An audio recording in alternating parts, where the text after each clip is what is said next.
നമസ്കാരം, സ്വാമി ശരണം. അപ്പോൾ ഈ വർഷവും ശബരിമല അയ്യനെ കാണാൻ ഞാനും ഇത്തവണ എൻ്റെ കൂടെ രാകേഷും അവൻ്റെ മകൻ രുദ്രാക്ഷും ചേർന്നായിരുന്നു യാത്ര. ഏകദേശം 4 മണിയോട് കൂടിയിട്ട് പമ്പ ക്രോസ് ചെയ്യാണ്. വലിയ വെള്ളമൊന്നുമില്ല. അപ്പോൾ കുറച്ച് അത്യാവശ്യം ആളുകളുണ്ട്. തുലാമാസം 1-ാം തീയതിയാണ്. അപ്പോൾ ഇവിടെ നമുക്ക് എല്ലാ സൗകര്യങ്ങളൊക്കെ ഇതൊക്കെ ഒരുക്കിയിട്ടുണ്ട് കേട്ടോ. നേരെ കാണുന്ന ബിൽഡിങ്ങിലാണ് ക്ലോക്ക് റൂമൊക്കെ ലോക്കൊക്കെ ഉള്ളത്. അപ്പോൾ ഏതായാലും പമ്പയിൽ ഒന്ന് മുങ്ങി കുളിച്ചിട്ട് തുടങ്ങാം നമ്മുടെ ശബരിമല യാത്ര. വെള്ളം വളരെ കുറവാണ്, അത്യാവശ്യം ആളുകളൊക്കെ ഉണ്ട്. അപ്പോൾ ഇത് പമ്പ ഒരു പുണ്യനിധിയാണ്, ഇത് മലിനമാക്കരുത് എന്നൊക്കെ ഇവിടെ എഴുതി വെച്ചിട്ടുണ്ട്. എന്നിരുന്നാലും ആളുകളാണ് സാധനങ്ങളും ഒക്കെ ഇവിടെ ഇടുന്നുണ്ട് കേട്ടോ. അപ്പോൾ നമ്മളെ യാത്ര തുടങ്ങുകയാണ്. പമ്പ ഗണപതി ക്ഷേത്രത്തിലേക്കുള്ള പാതയാണ് ഇത്. അപ്പോൾ ഇത് കയറി മുകളിൽ എത്തിക്കഴിഞ്ഞാൽ പമ്പ ഗണപതിയുടെ ക്ഷേത്രമാണ്. അവിടെ പമ്പ ഗണപതിക്ക് നമ്മളൊരു തേങ്ങ ഉടച്ചിട്ട് നമ്മുടെ സന്നിധാനത്തേക്കുള്ള യാത്ര തുടങ്ങും. ഈ കയറി വരുമ്പോൾ തന്നെ ഇവിടെ ഒരു കാണിക്ക വഞ്ചിയുണ്ട് കേട്ടോ. ഇവിടെ കാണിക്കൊക്കെ സമർപ്പിച്ച് നമ്മൾ ഇടത് ഭാഗത്തു കൂടിയുള്ള വഴിയിലൂടെ മുകളിലേക്ക് കയറുക. അപ്പോൾ അവിടെ പന്തള രാജാവിൻ്റെയും മണികണ്ഠസ്വാമിയുടെയൊക്കെ ഒരു പ്രതിമ അവിടെ ഉണ്ടാക്കി വെച്ചിട്ടുണ്ട്. അപ്പോൾ നമ്മൾ പമ്പ ഗണപതി ക്ഷേത്രത്തിലേക്ക് കയറുകയാണ്. ഇപ്പോൾ രാവിലെ നട തുറന്നിട്ടില്ല. അപ്പോൾ എന്നിരുന്നാലും നമ്മുടെ നാളികേരം പമ്പ ഗണപതിക്ക് ഒരു നാളികേരം അടച്ച് കാണിക്ക സമർപ്പിച്ച് നമ്മുടെ യാത്ര തുടരുകയാണ്. അപ്പോൾ ഇത് കഴിഞ്ഞ് നമ്മളിങ്ങോട്ട് ഇറങ്ങുമ്പോൾ തന്നെ അവിടെ സെക്യൂരിറ്റി ചെക്കിങ് കാര്യങ്ങളൊക്കെ ഉണ്ട്. അതൊക്കെ തീർത്ത് നമ്മൾ ഓൺലൈൻ പാസ്സൊക്കെ വാങ്ങിയിട്ടാണ് പോകുന്നതല്ലോ. അപ്പോൾ ഇവിടെ പന്തള രാജയുടെ ഒരു ഇതുണ്ട്. അപ്പോൾ അവിടെ നിന്നും നമ്മൾ കാണിക്ക സമർപ്പിച്ച് നമ്മുടെ ഭസ്മമൊക്കെ സ്വീകരിച്ച് നമ്മൾ രാകേഷും രുദ്രാക്ഷും ഒക്കെ രുദ്രാക്ഷ ആദ്യമായിട്ടാണ് ശബരിമലയ്ക്ക് എത്തുന്നത് കേട്ടോ. അപ്പോൾ ഇത് ടൈഗർ റിസർവിൻ്റെ ഭാഗമായിട്ടുള്ള പൂങ്കാവനമാണ്. അപ്പോൾ ഇവിടെ മലിനമാക്കരുത് എന്നൊക്കെ ഒരു ബോർഡൊക്കെ വെച്ചിട്ടുണ്ട്. അപ്പോൾ ഇവിടെ നിന്ന് അങ്ങോട്ട് നമ്മൾ ടൈഗർ റിസർവിൻ്റെ ഭാഗമാണ് കേട്ടോ. പിന്നെ നീലിമലയും സ്വാമി അയ്യപ്പൻ റോഡും ഉണ്ട്. അപ്പം ഏതായാലും രുദ്രാക്ഷ ആദ്യമായിട്ട് വന്നതുകൊണ്ട് നീലിമല വഴി കയറാം എന്ന് വിചാരിച്ച് അങ്ങനെ നീലിമല വഴി യാത്ര നമ്മൾ തുടങ്ങുകയാണ് കേട്ടോ. അപ്പോൾ ഇവിടെ ബോർഡ് ഒക്കെ വെച്ചിട്ടുണ്ട്. പിന്നെ അവർ കാര്യങ്ങളൊക്കെ എഴുതി വെച്ചിട്ടുണ്ട്. കാരണം നമുക്ക് ശ്വാസം മുട്ടലോ ദേഹാസ്വാസ്ഥ്യമോ ഒക്കെ അനുഭവപ്പെടുകയാണെങ്കിൽ നമ്മളവിടെ കുറച്ച് റെസ്റ്റ് ചെയ്യുക. പിന്നെ എന്തെങ്കിലും അസിസ്റ്റൻ്റ് വേണമെങ്കിൽ അവർ ഏർപ്പാടാക്കി തരും എന്നൊക്കെ എഴുതി വെച്ചിട്ടുണ്ട്. അപ്പോൾ നീലിമലയുടെ ബോട്ടാണിത്. പിന്നെ ഇവിടെ നടപ്പന്തലൊക്കെ ഉണ്ട്. അത് പകലൊക്കെ ആണെങ്കിൽ വെയിലൊക്കെ മഴയൊക്കെ ആണെങ്കിൽ നമുക്കതിൽ ഇരിക്കാം. അതിന് വേണ്ടിയിട്ടാണ് ഈ നടപ്പന്തൽ. അപ്പോൾ ഇതൊരു നീലിമലയുടെ ബോട്ടം മുതൽ അങ്ങോട്ട് നീലിമലയുടെ ടോപ്പ് വരെ അത്യാവശ്യം നല്ല കയറ്റമാണ്. അപ്പോൾ കുറേ ആളുകൾ കുറച്ച് കയറി ഇരിക്കുന്നു. ഞങ്ങളും അങ്ങനെയൊക്കെ തന്നെ. കാരണം വർഷത്തിലൊരു വർഷത്തെ ഒരു പ്രാവശ്യമുള്ള പരിപാടിയല്ലേ. അപ്പോൾ അതുകൊണ്ട് പെട്ടെന്നൊന്നും നമുക്ക് കയറിയെത്താൻ പറ്റില്ല. അപ്പം ഏതായാലും സ്വാമിമാരൊക്കെ ശരണം വിളിയോട് കൂടിയിട്ട് അങ്ങോട്ട് മുകളിലേക്ക് അയ്യനെ കാണാൻ യാത്ര ചെയ്യുകയാണ്. ഞാൻ പിന്നെ ഇരുമുടി ഉണ്ട്, പിന്നെ ഒരു തോൾ ബാഗ്, നമ്മുടെ പുറത്തിടുന്നൊരു ബാഗാണ് ഞാൻ എടുത്തത്. കാരണം സൗകര്യത്തിന്. ഇവിടെ ഒരു മഡ് ഹൗസ് ഉണ്ട് കേട്ടോ. അപ്പോൾ ഇത് വൃശ്ചിക മാസം മുതലാണ് മണ്ഡലവാസര കാലത്ത് തുറന്ന് പ്രവർത്തനം ആരംഭിക്കുക. അതിലൊക്കെ റെസ്റ്റ് എടുക്കാൻ സൗകര്യത്തിനൊക്കെ ഉള്ളതാണ് കേട്ടോ. അത് ഏകദേശം നല്ല തന്നെയുള്ള കയറ്റമാണ്. ഏകദേശം രാവിലെ 5 മണി കഴിഞ്ഞു. നല്ല ലൈറ്റ് കാര്യങ്ങളൊക്കെ ഉണ്ട്. അപ്പോൾ നീലിമലയുടെ ടോപ്പിലെത്തി കേട്ടോ. അപ്പോൾ ഈ നീലിമലയുടെ ടോപ്പിൽ നമുക്കവിടെ ഒരു കാർഡിയാക് സെൻ്ററൊക്കെ ഉണ്ട്. കാരണം ഇത് കയറി വരുമ്പോൾ ശ്വാസം മുട്ടൽ കുറച്ച് പ്രശ്നങ്ങളൊക്കെ ഉണ്ടാവും. നമ്മൾ വേണമെന്നുണ്ടെങ്കിൽ നമുക്ക് അവരുടെ സേവനം നമുക്ക് തേടാം കേട്ടോ. അപ്പോൾ ഏതായാലും നടപ്പന്തൽ ഒരുവിധം എല്ലാ സ്ഥലങ്ങളിലും റെഡി ആയിട്ടുണ്ട്. പിന്നെ പഴയ പോലത്തെ കാലമല്ല ഇപ്പോൾ കംപ്ലീറ്റ് കരിങ്കല്ല് പാകി ആക്കിയിട്ടുണ്ട് നമ്മുടെ കയറ്റം. പിന്നെ കൈ വരുന്നത് അവിടെ നിന്ന് എമർജൻസി ആയിട്ടൊരു വണ്ടി വരികയാണ്. അത് വിട്ടു. അപ്പോൾ ഇവിടെ നീലിമല ടോപ്പെത്തി കഴിഞ്ഞ് പിന്നെ അപ്പാച്ചിമേടാണ്. അപ്പാച്ചിമേടിൽ നമ്മുടെ ഉണ്ട വഴിപാട്, അതായത് നമ്മളിവിടുന്ന് ആദ്യകാലങ്ങളിലൊക്കെ വീട്ടിൽ നിന്ന് അരി ഉണ്ടാക്കി കൊണ്ടുവന്നിട്ട് ഇവിടുന്ന് നമ്മൾ അപ്പാച്ചിമേടിലേക്ക് എറിയുകയായിരുന്നു. ഇപ്പോൾ റെഡിമെയ്ഡ് ഇൻസ്റ്റൻറ്റ് സാധനങ്ങളാണ് ഇവിടെ തന്നെ വാങ്ങാൻ കിട്ടും, ഇവിടെ തന്നെ നമുക്ക് ഉപയോഗിക്കാം. അത് കഴിഞ്ഞ് നമ്മൾ മുന്നോട്ട് വന്നു കഴിയുമ്പോഴേക്കും നമ്മുടെ ശരം വഴിപാട് ശരം കുത്തിയുടെ അടുത്തെത്തി. അപ്പോൾ ആദ്യമായിട്ട് വരുന്നവരൊക്കെ ശരം വാങ്ങിയിട്ട് ശരം കുത്തിയിൽ അവിടെ ശരം കുത്തിയ ശേഷം തേങ്ങ ഉടച്ച് കാണിക്ക സമർപ്പിച്ച് ആണ് മുന്നോട്ട് പോവുക കേട്ടോ. അപ്പോൾ ഏതായാലും ഇന്ന് വലിയ തിരക്കൊന്നുമില്ല. തുലാമാസം 1-ാം തീയതി ആയ കാരണം ഇന്നലെ രാത്രി നട തുറന്നിട്ട് ആളുകളൊക്കെ ഒരുവിധം ഇറങ്ങിയിട്ടുണ്ടാവും. ഇതാണ് ശരംകുത്തി. ശരംകുത്തിയുടെ അടുത്ത് തന്നെ കാണിക്കവഞ്ചി ഉണ്ട്. അപ്പോൾ ഇവിടെയൊക്കെ സമർപ്പിച്ച് നമുക്ക് അയ്യരം കാണാൻ വീണ്ടും മുന്നോട്ട് തന്നെ നടക്കാം കേട്ടോ. ഇപ്പോൾ ഏകദേശം ഒരു 6 മണിയോട് അടുത്തു ശബരിപീഠത്തിലെത്തി. അപ്പോൾ ഇതാ ഈ ട്രാക്ടറിലാണ് ഇങ്ങോട്ട് മുകളിലേക്കുള്ള സാധനങ്ങൾ കൊണ്ടുവരികയും കൊണ്ടുപോവുകയും ഒക്കെ ചെയ്യുന്നത്. ആദ്യകാലങ്ങളിൽ ഇത് കഴുതപ്പുറത്തായിരുന്നു ചെയ്തിരുന്നത്. ഇപ്പോൾ പിന്നെ ട്രാക്ടറാണ് ഇതിനു വേണ്ടി ഉപയോഗിക്കുന്നത്. അപ്പോൾ ഇവിടെയും ശരം കുത്തി കഴിഞ്ഞാൽ ഇവിടെ നമുക്ക് ഇരിക്കാനും വിശ്രമിക്കാനും ഒക്കെയുള്ള നടപ്പന്തലിൽ സൗകര്യങ്ങളൊക്കെ ചെയ്തിട്ടുണ്ട്. പിന്നെ പോകുന്ന വഴിക്കൊക്കെ വെള്ളം, നല്ല മെഡിക്കേറ്റഡ് വാട്ടർ എല്ലാം അവർ റെഡിയാക്കി വെച്ചിട്ടുണ്ട്. കാരണം പ്ലാസ്റ്റിക് ബോട്ടിൽ കാര്യങ്ങളൊന്നും മുകളിലേക്ക് കയറ്റാൻ പാടില്ല. അപ്പോൾ അതുകൊണ്ട് വെള്ളം എല്ലാ സ്ഥലത്തും വേണ്ട പോലെ ചെയ്തിട്ടുണ്ട് കേട്ടോ. പിന്നെ എൻ്റെ കൂടെ നമ്മളെ തിരൂരിൽ തന്നെ ഒരു കാരത്തൂരുള്ള നമ്മുടെ വാസോട്ടൻ്റെ മകനും കൂടെ ഉണ്ട് കേട്ടോ. ഇത് ഡോളിയുടെ ചെക്കിംഗ് പോസ്റ്റാണ്. അതായത് നമ്മൾ യാത്ര ചെയ്യാൻ പറ്റാത്ത, നടന്ന് കയറാനൊക്കെ പറ്റാത്ത ആളുകൾക്ക് 4 പേര് നമ്മളെ ചുമന്ന് മുകളിലേക്ക് എത്തിക്കും കേട്ടോ. 3500 രൂപയാണ് അവർക്ക് ഒരു ചാർജ് എന്ന് പറയുന്നത് കേട്ടോ. പിന്നെ അങ്ങനെ നമ്മൾ ഇപ്പോൾ മരക്കൂട്ടത്തിൽ എത്തി. അപ്പോൾ ഇനിയിപ്പോൾ ഇവിടുന്ന് ഏകദേശം കുറച്ച് ദൂരം കഴിഞ്ഞാൽ നമ്മുടെ സന്നിധാനത്തേക്ക് എത്താറായി കേട്ടോ. ഏകദേശം വെളിച്ചം വന്നു. ഒക്കെ ഭയങ്കര മരങ്ങളാണ്, ഉയരത്തിൽ പോയിരിക്കുന്ന കുറേ മരങ്ങളാണ് ഇവിടെയൊക്കെ ഉള്ളത്. എൻ്റെ ശബരിമല യാത്രയുടെ വിശേഷങ്ങളൊക്കെ പറയുകയാണെങ്കിൽ 5 വയസ്സ് മുതൽ ഞാൻ സ്ഥിരമായിട്ട് ശബരിമലയിൽ എത്താറുണ്ട്. ആദ്യം അച്ഛൻ്റെ കൂടെ ആയിരുന്നു സ്ഥിരമായിട്ട് വന്നിരുന്നത്. അത് കഴിഞ്ഞ് പിന്നെ അച്ഛൻ്റെ കൂടെ, പിന്നെ ഏകദേശം വണ്ടി ഓടിക്കാനുള്ളൊരു കാലമൊക്കെ ആയപ്പോൾ പിന്നെ ഞാനും കൂട്ടുകാരും കൂടെ നമ്മളെ സാരഥികളാരെങ്കിലും പുരുഷേട്ടന്, കുട്ടിമോനേട്ടന്, ഉണ്ണിയേട്ടന്, സെൽവേട്ടന്, ശശിയേട്ടന്, അങ്ങനെ ഒരുപാട് നമുക്ക് സാരഥികളുണ്ടായിരുന്നു. അവരൊക്കെ കൂട്ടത്തിൽ നമ്മളൊരു 18 വയസ്സ് 20 വയസ്സ് മുതൽ പിന്നെ സ്വന്തമായിട്ടുള്ള യാത്രകൾ തന്നെ ആയിരുന്നു കേട്ടോ. പിന്നെ ഇപ്പോൾ 2 വർഷമായിട്ട് നമ്മൾ ഈ വർഷം ശ്രീകണ്ഠേശ്വര ട്രാവൽസിനാണ് വന്നിട്ടുള്ളത്.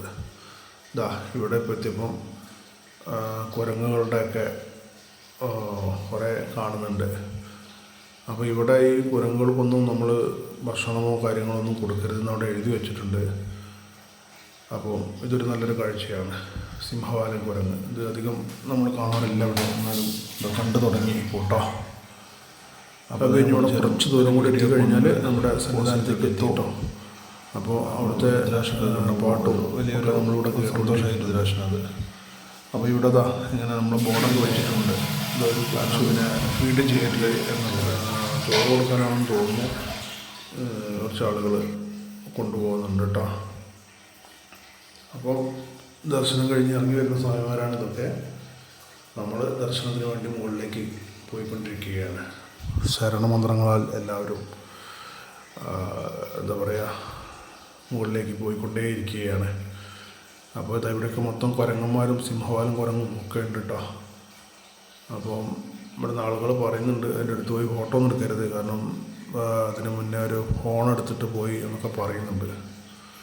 ഏതായാലും ഞാനതിൽ കുറച്ച് ദൂരം നിന്ന് ഞാൻ അതിനൊരു ഫോട്ടോ വീഡിയോ ഒക്കെ നിൽക്കാമെന്ന് വെച്ചു. അപ്പോൾ ആൾക്കാർ പറയുന്നുണ്ട് അതിൻ്റെ അടുത്ത് പോയിരുന്നൊക്കെ പറയുന്നുണ്ട് കേട്ടോ. അപ്പോൾ എല്ലാവരും ശ്രദ്ധിക്കാം. അപ്പോൾ ഇതാണ് നമ്മൾ ഫോട്ടോ എന്ന് പറഞ്ഞപ്പോൾ ഒന്നുകൂടി നോക്കി ഇരിക്കുകയാണ് കേട്ടോ. അപ്പോൾ അതിൻ്റെ അടുത്തേക്ക് ഒരാളും കൂടി വരുന്നുണ്ട്. അപ്പോൾ എനിക്കൊരു പേടിയായി, കാരണം ഫോണിൻ്റെ അടുത്ത് പോയാലോ എന്നുള്ളൊരു ഭയം ഉണ്ടായിരുന്നു. എന്തായാലും കുഴപ്പമൊന്നും ഉണ്ടായില്ല. അപ്പോൾ നമ്മൾ വീണ്ടും മുന്നോട്ട് തന്നെ യാത്ര തുടരുകയാണ്. പിന്നെ എല്ലാ വർഷവും നമ്മൾ വൃശ്ചിക മാസം ആയിക്കഴിഞ്ഞാൽ, മണ്ഡലമാസം തുടങ്ങിക്കഴിഞ്ഞാൽ നമുക്ക് പോകാൻ തോന്നും. കാരണം മാനസികമായും ശാരീരികമായും ഒക്കെ നമ്മളതിനൊരു തയ്യാറെടുപ്പ് നടത്തിയിട്ടുണ്ടാവും കേട്ടോ. ഏതായാലും കഴിയുന്നിടത്തോളം ശരീരത്തിന് പറ്റുന്നിടത്തോളം കാലം ശബരിമലയിൽ അയ്യനെ കാണാൻ എത്തണം എന്നാണ് എൻ്റെ എപ്പോഴത്തെ ആഗ്രഹം. പിന്നെ ഇതിനാരോ ഒരു തേങ്ങാമുറി കൊടുത്തിട്ടുണ്ട്. അവരത് സ്വന്തമായിട്ട് അടിച്ചു. നമുക്ക് തരേണ്ടി വരുമെന്നുള്ള പേടിയിൽ മുമ്പിൽ തിരിഞ്ഞിരുന്നിട്ടോ. ഏതായാലും ഇങ്ങനെ കാഴ്ചകളൊക്കെ കണ്ട് നമ്മൾ ശരണം വിളിച്ച് നമ്മൾ സന്നിധാനത്തേക്ക് ഏകദേശം എത്താറായി കേട്ടോ. അപ്പോൾ ഇവിടെ മണ്ഡലമാസം 41 ദിവസവും, പിന്നെ എല്ലാ മലയാള മാസവും 1-ാം തീയതി മുതൽ 5-ാം തീയതി വരെയൊക്കെയാണ് നമ്മുടെ ഇവിടുത്തെ ദർശന സമയം. അതായത് 360 ദിവസവും ഇവിടെ ദർശനം നടത്തുന്നില്ല കേട്ടോ. ഇവിടെയൊക്കെ വലിയ വലിയ മരങ്ങളാണ്. ആ മരത്തിലൊക്കെ പേരുകൾ കാര്യങ്ങളൊക്കെ എഴുതി വെച്ചിട്ടുണ്ട്. അപ്പോൾ ഏകദേശം നമ്മൾ സന്നിധാനത്തിൽ നടപ്പന്തലിലേക്ക് എത്തിത്തുടങ്ങി കേട്ടോ. അപ്പോൾ അവിടെ 2 സൈഡിലും KSEBയുടെയും പിന്നെ അതേമാതിരി നമുക്ക് ഡോക്ടേഴ്സിൻ്റെയും, അതായത് ആയുർവേദം, അലോപ്പതി, ഹോമിയോ തുടങ്ങിയ എല്ലാ അസിസ്റ്റൻറ്റും ഒക്കെ ഇവിടെ നമുക്ക് കിട്ടുന്നുണ്ട് കേട്ടോ. അപ്പോൾ ഇവിടെ ഇരുമുടി കെട്ടുമായി മാത്രമേ 18-ാം പടി കയറാൻ പറ്റുള്ളൂ. ഇരുമുടി ഇല്ലാത്തവർക്ക് വേറെ വഴിയുടെ മുകളിലേക്ക് കയറി പോകാം. അപ്പോൾ ഇവിടെ ഒരു ചെക്കിങ് സ്ക്വാഡ് ഒക്കെ ഉണ്ട്. ഇതൊക്കെ ചെയ്തിട്ട് നമ്മളകത്തേക്ക് പോകണം. അപ്പോൾ സാധാരണ ദിവസങ്ങളിലൊക്കെ ഈ നടപ്പന്തലിൽ മണിക്കൂറുകളോളം ക്യൂ ആണ്. ഇതിപ്പോൾ അവിടെ ക്യൂ ഒന്നും ഉണ്ടായില്ല. അപ്പോൾ ഏകദേശം 18-ാം പടിയുടെ മുന്നിലെത്തിയിട്ടോ.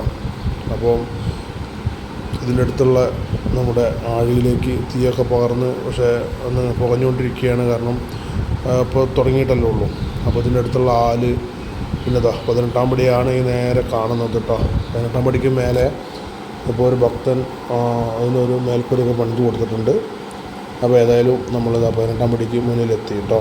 അപ്പോൾ ഇനി സ്വാമിയെ ദർശിക്കണം. അപ്പോൾ വലിയ തിരക്കൊന്നുമില്ല കേട്ടോ. ഏതായാലും വളരെ സുഖമായിട്ട് ദർശനങ്ങളൊക്കെ നടത്താൻ പറ്റി. അപ്പോൾ ബാക്കി വിശേഷങ്ങളൊക്കെ നിങ്ങൾ കണ്ടോളൂ.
അപ്പോൾ 18-ാം പടി കയറി വന്ന ശേഷം പിന്നെ അവിടെ ഫ്ലൈ ഓവർ ഉണ്ട്. ഫ്ലൈ ഓവർ വഴിയാണ് പിന്നെ ദർശനത്തിന് നമ്മൾ അയ്യപ്പൻ്റെ മുന്നിലേക്ക് എത്തുന്നത് കേട്ടോ. അപ്പോൾ ഫ്ലൈ ഓവറിലെ ദൃശ്യങ്ങളാണ് പോയി കാണുന്നത്. ഇവിടെ ഒരു 5-10 മിനിറ്റ് ഒന്നും ഒരു സമയമല്ല. കാരണം വെച്ചാൽ മണിക്കൂറുകളൊക്കെയാണ് ഇവിടെ ചിലപ്പോൾ ക്യൂ നിൽക്കാറ്. ഇന്ന് പിന്നെ വലിയ തിരക്കില്ലാത്ത കാരണം 10 മിനിറ്റ് കൊണ്ട് നമ്മൾ ദർശനത്തിന് അവിടെ എത്തി കേട്ടോ. അപ്പോൾ ഇത്ര ആളുകൾക്കുണ്ട്. ഇത് താഴേക്കുള്ള കാഴ്ചയാണ് ഈ കാണുന്നത്.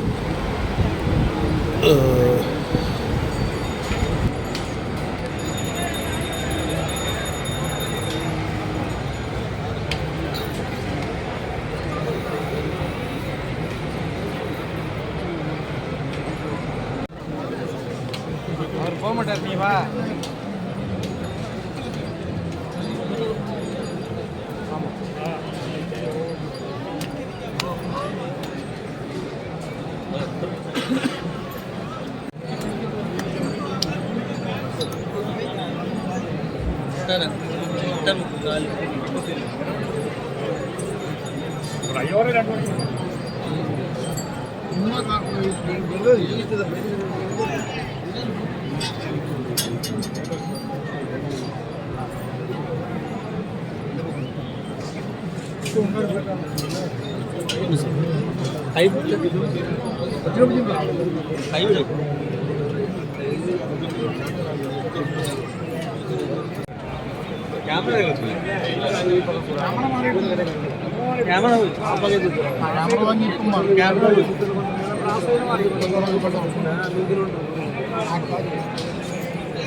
അപ്പോൾ അയ്യപ്പനെ ദർശിച്ച ശേഷം ഞങ്ങൾ മാളികപ്പുറത്തമ്മയുടെ അടുത്തേക്ക് എത്തി. അപ്പോൾ മാളികപ്പുറത്തമ്മയുടെ അവിടെയും ദർശന ശേഷം ഇനി നേരെ റൂമിലെത്തിയിട്ട് കുറച്ച് റെസ്റ്റ് എടുത്ത് ആണ് ഇനി ബാക്കി കാര്യങ്ങളൊക്കെ കേട്ടോ. അപ്പോൾ അതാ മാളികപ്പുറത്ത് വരുന്നവർ തേങ്ങ ഉരുട്ടുന്ന വഴിപാടാണിത്. പിന്നെ റൂമിൽ എത്തി അവിടെ നിന്ന് പിന്നെ നെയ്യഭിഷേകത്തിനുള്ള നമ്മുടെ നെയ്ത്തേങ്ങ കുടച്ച് നെയ്യഭിഷേകത്തിന് കൊണ്ടുപോയി കർപ്പൂരാഴി നടത്തി. പിന്നെ അങ്ങനെ എല്ലാ കാര്യങ്ങളും ഒക്കെ ചെയ്തു കേട്ടോ. അപ്പോൾ ഏതായാലും മാളികപ്പുറത്തു നിന്ന് നമ്മൾ കുറേ നേരം അവിടെ ഇരുന്നു.